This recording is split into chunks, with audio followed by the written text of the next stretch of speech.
So I'm on the phone with a potential client who's called me up asking me to speak, or an interest in having me speak, if you will. And I'm on the phone with their whole committee. People that are piped in from all over the United States, people that I cannot see, people that I've never met. And they want to know what I can bring to the table, what I can do for them. And I said, if you will, rather than me tell you what I can do for you, let me tell you why I want to come speak to your group. You see, it was a group of child nutrition specialists, or lunch ladies, if you will. And so I told this committee, I said, I want to come speak to your group because of a man named Charlie, just Charlie. You see, just Charlie worked in the elementary school, Parkview Elementary, as a matter of fact, in the cafeteria. He stood about as tall as the plastic hand that you see on the man in front of the Ferris wheel at the fair.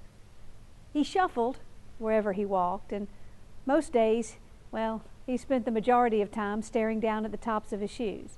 Every once in a while, his face would light up as if suddenly he had a great idea. Just Charlie, worked in the cafeteria in a job that was so perfect for him, why, you would suspect it had been created just for him. Well, see, he was the official silverware sorter. Knives go here, forks go here, spoons go here, trash goes here. Knives go here, forks go here, spoons go here, trash goes here.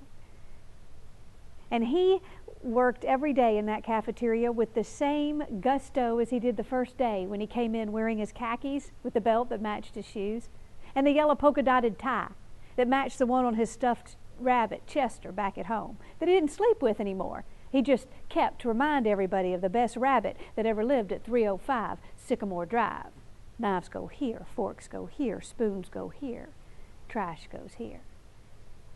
You know, I don't remember if it was third or fourth grade.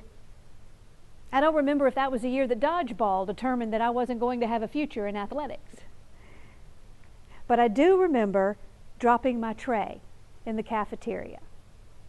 And if you can go back to that time, you can remember what shame there is when you drop your tray, especially if you're already a middle school misfit. Oh, I can still hear them laughing.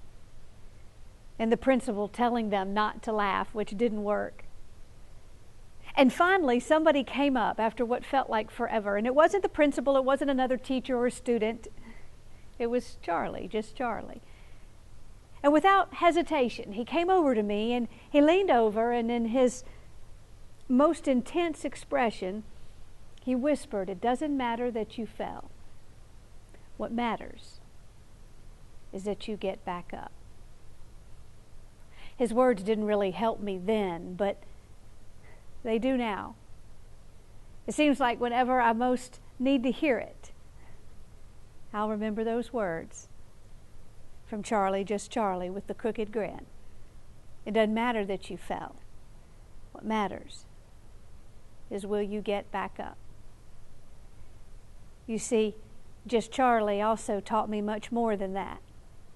He taught me that, well, everybody has the power to impact and influence those that they work around and those they work beside.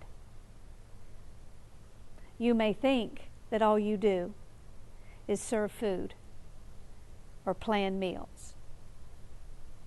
I just want you to know it means so much more than that.